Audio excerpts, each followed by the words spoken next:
مسلسل کئی بہت عرصے سے اب عنقریب ایک اور بچی کے ساتھ ریپ کا واقعہ ہوا ہے. تو یہ جو ایسے واقعات ہمارے ہاں ہو رہے ہیں، لوگ پریشان ہیں ان کی روک تھام کیسے ہو، مجرموں کو عبرتناک سزا ملے. تو یاد رکھیں کہ مجرموں کو عبرتناک سزا ملنا تو وہ تو ظاہر ہے، اس میں تو دو رائے نہیں ہو سکتی، لیکن یہ خوب اچھی طرح ذہن میں رکھیں اس سے اس جرم کی روک تھام نہیں ہو سکتی.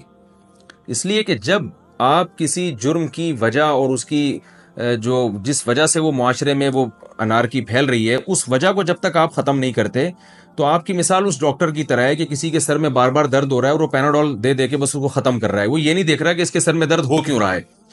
تو جو اصلی طبیب ہے وہ ہمیشہ بیماری کی جڑ تک پہنچنے کی کوشش کرتا ہے. تو یہ واقعات باہر کے ملکوں میں تو بہت زیادہ ہوتے ہیں اور ہوتے رہے ہیں. ان کی کیلکولیشن اگر ہم آپ کو بتائیں تو آپ حیران ہو جائیں گے کہ ان کے ہاں تو ریپ کے واقعات صبح و شام ہوتے ہیں. اسلامی کنٹریز میں یہ واقعات نہ ہونے کے برابر تھے، لیکن یہاں بھی تیزی سے بڑھ رہے ہیں. اس کی بہت بڑی وجہ کیا ہے کہ میڈیا نے فحاشی کو بہت زیادہ عام کر دیا ہے.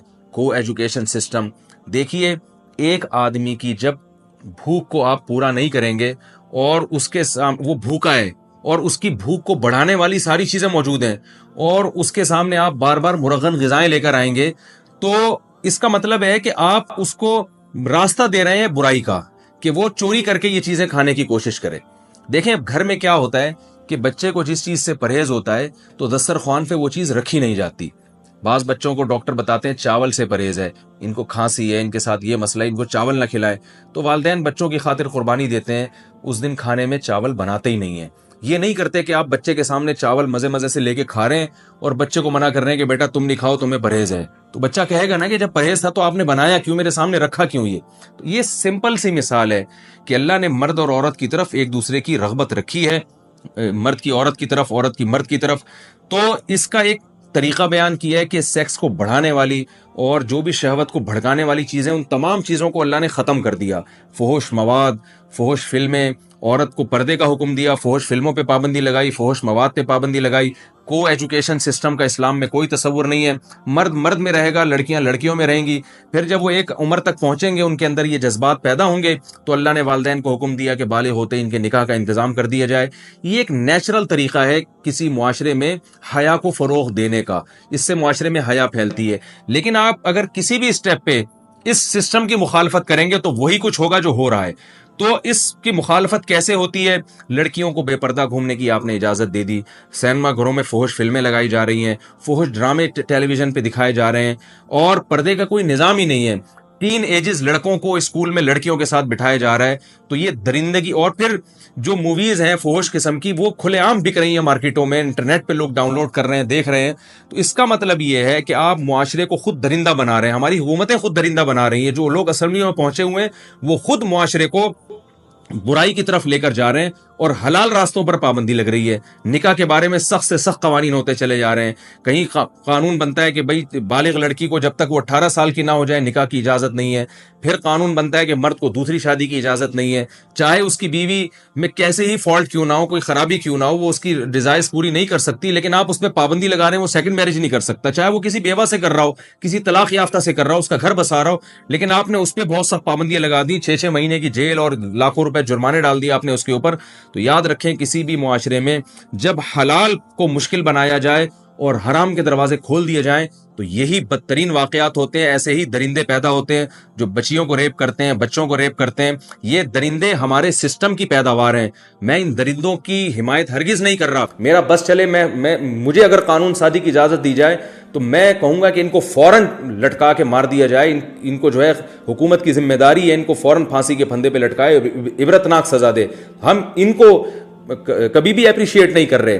یہ معاشرے کے بدترین ناسور ہیں، لیکن خدا کی قسم اس سے بڑے مجرم وہ حکمران ہیں جو معاشرے میں بے حیائی کو فروغ دے رہے ہیں، جو اسکولوں میں کو ایجوکیشن سسٹم کو فروغ دے رہے ہیں اور جو عورت کو پردے کا پابند نہیں بنا رہے. یونیورسٹیوں میں، کالجز میں، سرکاری دفتروں میں لڑکوں کے ساتھ جوان لڑکیوں کو بٹھا رہے ہیں اور اس پر کوئی روک ٹوک نہیں ہے. ایسے حکمران ان جرائم کے جو ہے نا، اور ایسے حکمران جو ہے اس قسم کے جرائم جو معاشرے میں پیدا ہو رہے ہیں ان کے اولین ذمہ دار ہیں. دنیا میں سزا نہیں ملتی لیکن آخرت میں اللہ ان لوگوں کو ضرور لٹکائے گا اور انتقام لے گا کہ جن کے قانون سازی اور جن کی غلط قانون سازی کی وجہ سے معاشرے میں ایسے مجرم پیدا ہوتے ہیں. تو ہماری حکومت سے ایک عاجزانہ اپیل ہے کہ وہ لوگ جو اسمبلیوں میں بیٹھے ہوئے ان سے عاجزانہ اپیل ہے کہ اللہ کا واسطہ ہوش کے ناخن لیں, میڈیا پہ قابو پائیں, میڈیا کو قابو میں رکھنے کی کوشش کریں. اسلام کے نام پہ یہ ملک بنا تھا, اسلامی خطوط پر اس کو چلانے کی کوشش کریں. پردے کی حجاب عورت پر لازم ہو, جوان عورت پر لازم ہو کہ وہ حجاب کے بغیر گھر سے باہر نہیں نکل سکتی. اسکولوں میں کو ایجوکیشن سسٹم کو ختم کیا جائے اور میڈیکل کالجز میں کو ایجوکیشن سسٹم کو ختم کیا جائے. جوان لڑکیاں نائٹ ڈیوٹی کر کے آتی ہیں, جب ہاؤس جاب کرتی ہیں پوری رات غیر مردوں کے ساتھ وہ گزارتی ہیں. تو آپ بتائیے کہ یہ کیا معاشرہ کس طرف جا رہا ہے؟ اس میں وہی واقعات ہوں گے جو دوسرے ملکوں میں ہوتے ہیں اور ہمارا ملک بھی اس کی لپیٹ میں پھر آئے گا. تو ان تمام بے حیائی کے کاموں پر پابندی لگانے, یعنی ہمارا ایک عاجزانہ مطالبہ حکومت سے کہ ان تمام بے حیائی کے راستوں کو بند کرے, نکاح کو پروموٹ کرے زیادہ سے زیادہ. جب خلافت عثمانیہ تھی تو نکاح کرنے والے کو گورنمنٹ کی طرف سے پیسے دیے جاتے تھے, ان کے ساتھ تعاون کیا جاتا تھا اور حکومت سپورٹ کرتی تھی جب تک اسلامی حکومتیں دنیا میں تھیں. آج نکاح کرنے والے پر تو بڑی سخت پابندیاں ہیں اور اس کے لیے نکاح کو ایک عذاب بنا دیا گیا. لڑکی کے لیے بھی عذاب بنا دیا اور لڑکوں کے لیے بھی عذاب بنا دیا, اور زنا پر کوئی روک ٹھوک نہیں ہے اور زنا کو معاشرے میں پھیلایا جا رہا ہے. تو حکومت سے, اسمبلیوں میں بیٹھے ہوئے لوگوں سے ہماری ایک عاجزانہ درخواست ہے کہ ہوش کے ناخن لیں, کو ایجوکیشن سسٹم کو آپ ملک سے ختم کریں. خواتین کے بے حجاب گھومنے پر پابندی لگائی جائے اور میڈیا کو کنٹرول میں لیا جائے. جس طرح سے ہماری جو اینکرز ہیں ٹیلی ویژن پہ بیٹھ کے بے حیائی کو فروغ دے رہی ہیں, سب نہیں لیکن زیادہ تر تو یہی ہو رہا ہے, ڈراموں پہ ایسے پابندی لگائی جائے جو نوجوانوں کی شہوت کو برانگیختہ کرتے ہیں. ایسی لٹریچر پہ پابندی لگائی جائے تاکہ اس ملک کے جن لوگوں نے اس ملک کے لیے قربانیاں دی ہیں ان کے خون کے ساتھ بھی غداری نہ ہو, بانی پاکستان کے جذبے کے ساتھ بھی غداری نہ ہو اور اللہ کے ساتھ بھی ناانصافی نہ ہو, اللہ کے احکام کی بھی دھجیاں نہ اڑائی جائیں, اور اس ملک جو ہمیں اسلام کے نام پہ ہمیں ملا تھا اس کی شکر گزاری بھی ہو. اللہ تعالیٰ سے دعا ہے کہ اس بے حیائی کو کے طوفان کو ہمارے ملک سے ختم کرے. اور قرآن میں جیسے اللہ نے فرمایا ان الذین یحبون ان تشیع الفاحشۃ فی الذین آمنوا لہم عذاب علیم فی الدنیا والآخرہ. جو لوگ بھی معاشرے میں بے حیائی کو فروغ دیتے ہیں کسی بھی طریقے سے, سب اس میں داخل ہیں, ڈراموں کے ذریعے, فلموں کے ذریعے, قانون سازی کے ذریعے, کو ایجوکیشن سسٹم کو معاشرے میں پھیلا کے کسی بھی طرح سے, اللہ فرماتے ہیں جو بے حیائی کو پھیلانے کا ذریعہ بنے گا اس کے لیے دردناک عذاب ہے دنیا میں بھی اور آخرت میں بھی. دنیا میں عذاب حکومت دیتی ہے لیکن افسوس ہے کہ حکومت ہی خود جب بے حیائی کو پروموٹ کر رہی ہو تو اسے سزا کون دے گا, لیکن آخرت میں جو عذاب ہوگا وہ اللہ کی طرف سے ہوگا, اس سے کوئی نہیں بچا سکتا.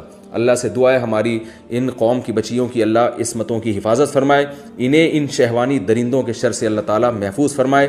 ان ظالموں کو جنہوں نے یہ اس طرح سے ریپ کی ہیں بچیوں کے اور بچیوں کے ساتھ ناانصافی کی ہے اور درندگی کی ہے, اللہ تعالیٰ ان کو عبرت کا نشان بنائے. ان کو جو ایسی سزا کا یعنی ہماری حکمرانوں کو ان کو ایسی سزا دینے کی توفیق عطا فرمائے جو آنے والے لوگوں کے لیے عبرت کی ایک علامت اور عبرت کا ایک نشان بن جائے. اور ہمارے حکمرانوں کو بھی اللہ ہدایت دے کہ وہ ایسی قانون سازی کریں ملک میں کہ حیا کو فروغ ہو. ویلنٹائن ڈے کے نام سے بے حیائی, یہ تمام چیزوں پہ پابندی لگنی چاہیے. حیا کو ملک میں فروغ دیں تاکہ اس قسم کے واقعات دوبارہ رونما نہ ہوں. دوسری بات یہ کہ حکومت کی تو ایک ذمہ داری بنتی ہے, ماں باپ کی بھی ذمہ داری بنتی ہے. آج بہت سے والدین اپنی اولاد کی طرف سے اتنے غافل ہیں. خوبصورت بچیوں کو پڑھانے کے لیے ٹیوٹر رکھا ہوا ہے. میں خود ایسے گھروں کو جانتا ہوں کہ ٹین ایجز لڑکیاں ہیں, ان کو پڑھانے کے لیے کوئی ٹیچر آ رہا ہے اور بند کمرے میں بیٹھ کے ان کو ٹیوشن پڑھا رہا ہے. اس کا کیا لگتا ہے کہ وہ آپ کیوں کسی پر اتنا اعتماد کر رہی ہیں؟ ہم تو یہ کہتے ہیں کہ اگر بچی قریب البلوغ ہے, بالغ ہونے والی ہے, تو کسی قاری سے بھی اس کو نہ پڑھایا جائے. اسلام میں پہلے پردہ ہے, بعد میں ساری چیزیں ہیں. قرآن کے احکام پر عمل پہلے ہے, قرآن لفظی اعتبار سے پڑھنا بعد میں ہے. قرآن میں عورت کو پردے کا حکم ہے. جو ٹین ایجز لڑکیاں ہیں پردہ وہاں سے شروع ہو جاتا ہے. علماء کہتے ہیں کہ 10 سال کی بچی کو پردہ کروانا یہ ضروری ہے. ٹھیک ہے, وہ چہرے کے پردے کے حکام تو بعد میں آتے ہیں, لیکن اس عمر میں احتیاط ضروری ہے. تو ماں باپ کی ذمہ داری ہے کہ اپنے بچوں کی, اپنی بچیوں کی حفاظت کریں, ان کی نگرانی کریں. ایسے ہی کوئی بھی آ رہا ہے چیز دلانے کے بہانے, ایک بچی کے ساتھ ریپ ہوا تھا, کیا ہوا تھا, کوئی بندہ آیا اور چیز دلانے کے بہانے جو ہے نا اس کو اپنے ساتھ لے گیا اور وہ بچہ چلا گیا. تو ماں باپ کو چاہیے اپنے بچوں کو قابو میں رکھیں. کوئی بھی آ رہا ہے اٹھا کے ان کو کسی بھی لالچ میں لے کے جا رہا ہے, وہ جانے دیتے ہیں ان کو. تو بچوں کی نگرانی ہونی چاہیے. علماء یہاں تک کہتے ہیں کہ بچوں کو کزن کے ساتھ بھی مت سونے دیا جائے. بعض دفعہ سب نہیں ایسے ہوتے، ہمارے ملکوں میں الحمدللہ، ہمارے خاندانوں میں، ملکوں میں، ہماری قوم میں خیر غالب ہے، لیکن ایک گندی مچھلی پورے تالاب کو گندا کر دیتی ہے. تو بعض دفعہ کزنوں میں کوئی ایسی ہوتی ہے یا ایسا ہوتا ہے جو خراب کر دیتا ہے. ماں باپ کہہ رہے ہوتے ہیں کوئی بات نہیں کزن ہے اس کے ساتھ سونے، تو وہ برائی کی عادت، وہ برائی کی لت لگا دیتا ہے. وہ شریعت نے تو یہاں تک حکم دیا ہے کہ سگے بہن بھائی بھی 10 سال کی عمر کے بعد ایک ساتھ نہیں سو سکتے اور ایک بستر پہ نہیں سو سکتے. سگوں کے بارے میں یہ احتیاط کا حکم دیا ہے، تو آپ بتائیں جو سگے نہیں ہیں ان کے بارے میں کتنی احتیاط کا حکم ہوگا. بدگمانی کی اجازت نہیں ہے کہ آپ کسی سے خام خامے بدگمان ہیں کہ اس کی نیت، اس کی نظریں غلط ہیں، یہ اجازت نہیں ہے. احتیاط کا حکم ہے. معاملات میں ایک دوسرے سے ایسے ہی معاملہ کیا جائے گا جیسے آپ اس سے بدگمان ہیں. حضرت شیخ الحدیث مولانا زکریا رحمہ اللہ تعالیٰ کا مشہور واقعہ ہے، فرماتے ہیں جب میں بچہ تھا، میں مسجد میں جب نماز پڑھتا نا کسی کے ساتھ کھڑے ہو کر، اگر اگلی نماز میں بھی اسی کے ساتھ کھڑا ہوتا تو میرے والد مجھ سے پوچھتے تھے کہ یہ تمہارا کیا لگتا ہے کہ ظہر میں بھی اسی کے ساتھ تھے، عصر میں بھی اسی کے ساتھ تھے. اتنی نگرانی ہوتی تھی تاکہ کسی بڑی عمر کے آدمی سے دوستی نہ ہونی پائے. تو والدین کو اپنے، حالانکہ وہ زمانہ بڑا خیر کا زمانہ تھا، اب تو بہت زیادہ بےہودگی پھیل گئی ہے، تو والدین کی ذمہ داری بنتی ہے کہ آپ کا اگر کوئی لڑکا ہے، ٹین ایجز بچہ ہے یا بچی ہے یا اس سے بھی کم عمر ہے، تو اگر کوئی بڑا لڑکا اس سے فری ہونے کی کوشش کر رہا ہے تو آپ اس کی نگرانی کریں، اس کو منع کریں کہ بیٹا اپنے جیسے بچوں میں کھیلا کرو، اپنے سے بڑوں سے فری ہونے کی کوشش نہ کیا کرو، کہ تم سے فری ہو رہا ہے تو ہمیں گھر میں آ کے اطلاع دیا کرو. اس طرح سے حکومت کنٹرول نہ کرے، کم از کم والدین اپنی اولاد پہ کنٹرول کریں. ایک صاحب نے مجھے کہا کہ جتنے ریپ کے واقعات ان ملکوں میں، پردے والے ملکوں میں ہوتے ہیں نا، جہاں پردہ ہے، عورتیں پردہ کرتی ہیں، اتنے یورپ امریکہ میں نہیں ہوتے. حالانکہ وہاں تو آزاد گھومتی ہیں، وہاں تو مرد کی نظریں ایسے ٹھرکی نگاہیں نہیں ہوتی مردوں کی، حالانکہ وہاں تو چڑیاں پہن کے گھوم رہی ہیں، کوئی کسی کو نہیں چھیڑتا، اور یہاں برقعے میں بھی گھر تک پہنچا کے آتے ہیں. تو اصل مسئلہ برقع نہیں ہے، یعنی گویا اسلام جو ہے نا تمہیں صدیوں پیچھے دھکیل رہا ہے. اسلام کے حکام ایسے ہیں جو اس زمانے کے حساب سے چلنے والے نہیں ہیں. یہ لوگ گڑبڑ کرتے ہیں. انگریز کسی عورت کے گھر تک اس لیے نہیں جاتا کہ اسے گھر تک جانے کی ضرورت نہیں ہے، ضرورت نہیں ہے اسے گھر تک جانے کی. ہمارے ہاں چند معاشرے میں ٹھرکی ہیں جو گھر تک پہنچتے ہیں، مانتا ہوں میں، میجورٹی ایسی نہیں ہے. آپ اس ملک میں زنا پر پابندی لگا دو، ان ممالک میں گھر سے اغوا کر کے لے کے جائیں گے وہ، ٹھیک ہے نا. جب ان کو حرام کاری کے اتنے ذرائع ان کے پاس میسر ہیں تو انہیں کسی کے گھر تک جانے کی ضرورت کیا ہے؟ تو میں نے ان سے سوال یہ کیا، مجھے یہ بتاؤ کہ گوروں میں، غیر مسلموں میں جو یورپ امریکہ میں رہتے ہیں، کوئی ایک فیصد کیا، ایک شخص بھی ایسا ہے جو زنا سے بچتا ہو؟ ایک شخص بھی ایسا ہے جو بدکاری اور زنا سے بولو بچتا ہو؟ اور ہمارے ملکوں میں 99.9% لوگ ہیں جو زنا سے بچتے ہیں، ساری زندگی ایک عورت پر اکتفا کرتے ہیں. یہ کتنا بڑا اس معاشرے کا ایک خوبصورت امیج ہے جو دنیا کے سامنے آنا چاہیے. ہاں، آپ نے اس زنا کو لیگل قرار دے دیا ہے، اس لیے آپ برے ہو کر بھی کیا بن گئے؟ بولو، اچھے بن گئے. جب آپ نے ایک آدمی کو زنا کی اجازت دے دی تو وہ بدنظری کر کے ٹینشن کیوں وہ تو چھچور بنا ہوگا بدنظری اس کے لیے.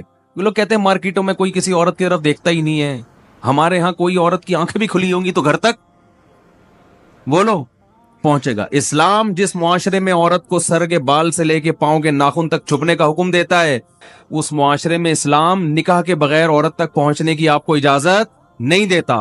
اس معاشرے میں خطرات ہوں گے کیونکہ آپ باؤنڈ ہیں.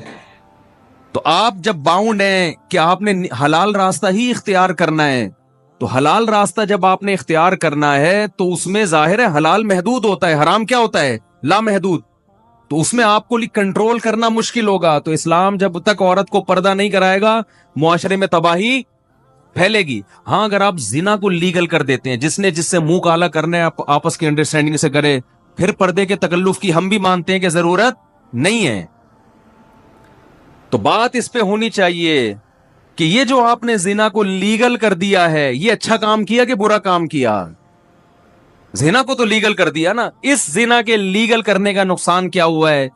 خاندانی نظام کی ایسی کی تیسی ہو گئی.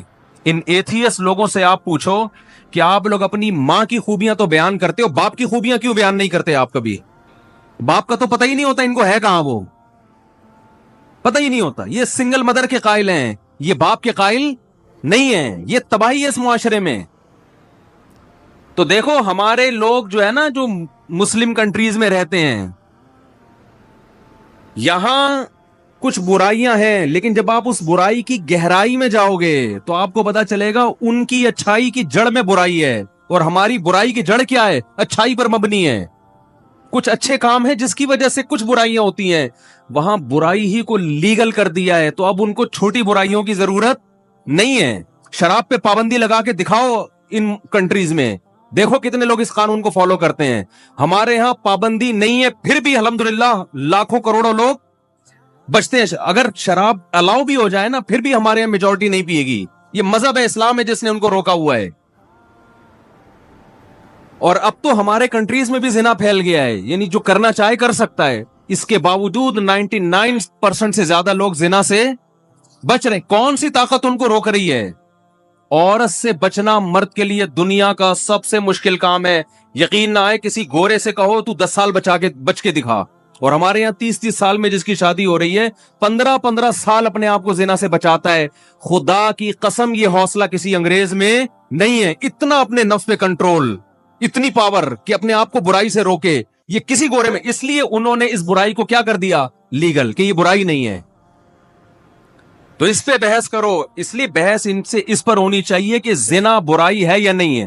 جب زنا کا برا ہونا ثابت ہوگا، پھر دیکھو کس ملکوں میں زنا کا ریشو زیادہ ہے اور کن ملکوں میں کم. اسلامی ملکوں میں آٹے میں نمک کے برابر، اور غیر مسلم ملکوں میں ہر شخص زنا کر رہا ہے، ہر شخص زنا کر رہا ہے. اور یہ جو آپ نے اس کو، ایک لبرل نے اس پہ یہ بھی تبصرہ کیا ہوا تھا کہ ان ملکوں میں زنا کرنا، زنا سے مراد آپس کی انڈرسٹینڈنگ سے مرد اور عورت کا ملاپ، یہ برائی ہے ہی نہیں، تو لہذا وہ برے نہیں ہیں. ارے یعنی جو برائی ہو رہی ہے، آپ نے اس کی ڈیفینیشن چینج کر کے کہہ دیا کہ دیکھو ایک آدمی چرس پیتا ہے. ہم تو چرسیوں کو برا سمجھتے ہیں نا، ابے چرسی یہ کیا ہمیں سمجھائے گا. لوگ کہتے ہیں نا وہ چرسی کیا ہے، میں چرس کو برا ہی نہیں مانتا. اب آپ اس سے بحث کرو گے، ابے کیا ہو گیا، اب آپ بولو گے، کہے گا یہ تو اینٹی ڈپریشن ہے، جب ٹینشن ہوتی ہے پیو مزہ آتا ہے. مزہ جب آ رہا ہے تو اپنے خرچے پہ آ رہا ہے، تو کسی کو تکلیف کیوں ہو رہی ہے؟ وہی چیز جو معاشرے کی سب سے بڑی گالی تھی، وہ اچھا لیبل لگا کے کیا بن گئی؟ خوبی بن گئی کہ یہ تو اینٹی ڈپریشن چیزیں لیتا ہے اور یہ اینٹی ڈپریشن چیزیں نہیں لیتا. تو جو ڈپریشن سے بچنے کا انتظام کرتا ہے وہ اچھا ہوتا ہے، جو انتظام نہ کرے وہ اچھا ہوتا ہے. بھائی ظاہر چرسی اچھا ہو گیا، پھر اس دلیل سے کیا ہو گیا؟ نہیں آ رہی میرا خیال ہے بات. تو اس ایتھیس تک میرا کوئی یہ پیغام پہنچا دے کہ اسلام کے اگر آپ کسی آدھے حکم کو سمجھنے کی کوشش کرو گے تو وہ واقعی کھوپڑی میں نہیں آ گئے. اسلام میں جو پردے کا حکم ہے نا، یہ یورپ اور امریکہ کی عورتوں کے لیے نہیں ہے. جس معاشرے میں زنا لیگل ہے اس میں تو چڈی پہن کے گھومو، بنیان پہن کے گھومو، کیا کرنا ہے اگلے نے؟ وہ نائٹ کلب جا کے منہ کالا کرے گا اپنا، اسے کسی کے چڈی بنیان سے کیا لینا دینا بھائی. وہ تو کہے گا چڈی پہننے کا بھی خام خامے تکلف کیا. اور ان ملکوں میں بات ذرا حیا کے خلاف ہے.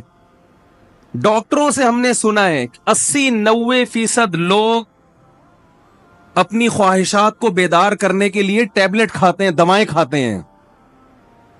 کیوں؟ اس لیے کہ یوز ٹو ہو چکے ہوتے ہیں، وہ بچپن سے یہ چیزیں دیکھ دیکھ کے اتنا بےہودگی ہے، اتنی بےہودگی ہے کہ ان کی عورتوں کو پردہ کرانا یہ تو ایک خام خواہ کا کیا لگے گا، تکلف ہے. تو اسلام جب کوئی حکم دیتا ہے نا تو اس کے ساتھ اور بھی کچھ احکام ہوتے ہیں. جب آپ اس حکم کو اس حکم کے ساتھ جوڑو گے تو پھر اسلام کا حکم سمجھ میں آئے گا. آپ ایک حکم گورے کا لے رہے ہو، پردے والا حکم کہاں سے لے رہے ہو؟ اسلام کا. پھر کھوپڑی آپ کی کام نہیں کرے گی کہ یار انگریز عورت کو آپ شٹل کاک پہنا دو، وہ کہے گی یہ کیا ضرورت ہے بھائی، مجھے کون سا خطرہ ہے یہاں پہ.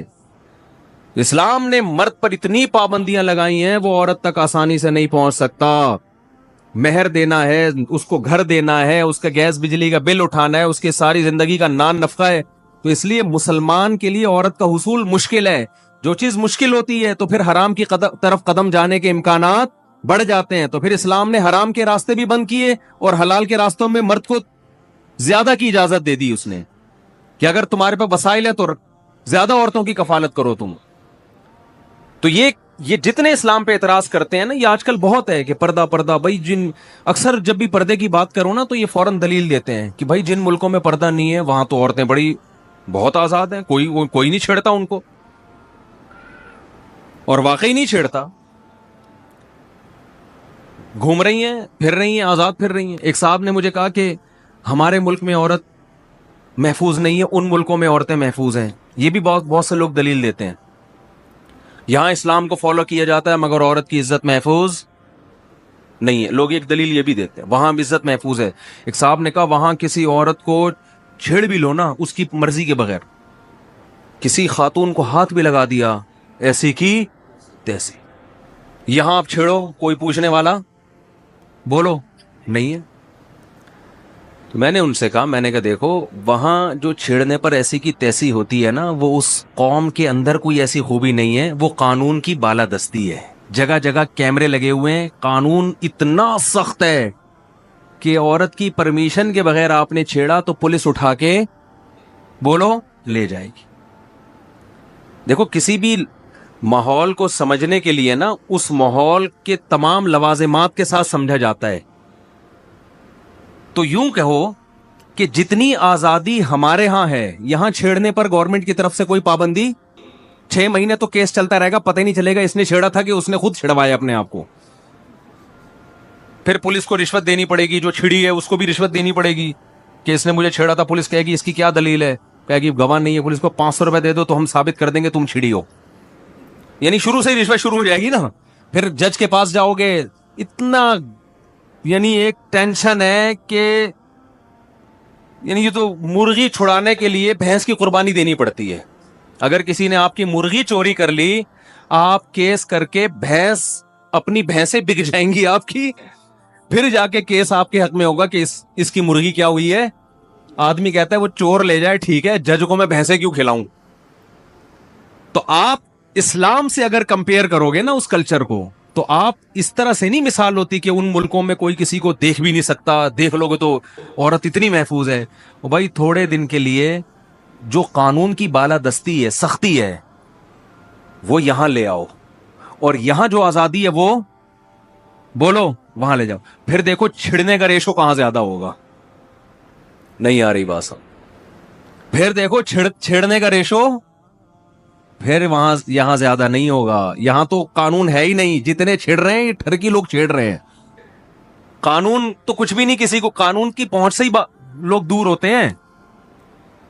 اور جو نہیں چھیڑ رہے ہیں وہ میجورٹی ہے. وہ اگلی کو اپنی ماں بہن سمجھتے ہیں، اپنی بیٹیوں کا خیال کرتے ہیں، اپنی بہنوں کا خیال کرتے ہیں، اپنی ماؤں کا، اپنی بیویوں کا خیال کرتے ہیں. جو آزادی ہمارے ملکوں میں ہے نا، جو بے لگام قانون، وہ قانون تھوڑے دن کے لیے اگر آپ ان گوروں کو دے دو تو پھر دیکھو کہ چھیڑتا کون زیادہ ہے. پھر دیکھتے ہیں عورت کتنی محفوظ ہے وہاں پہ. بہت مشکل ہے بات سمجھانا.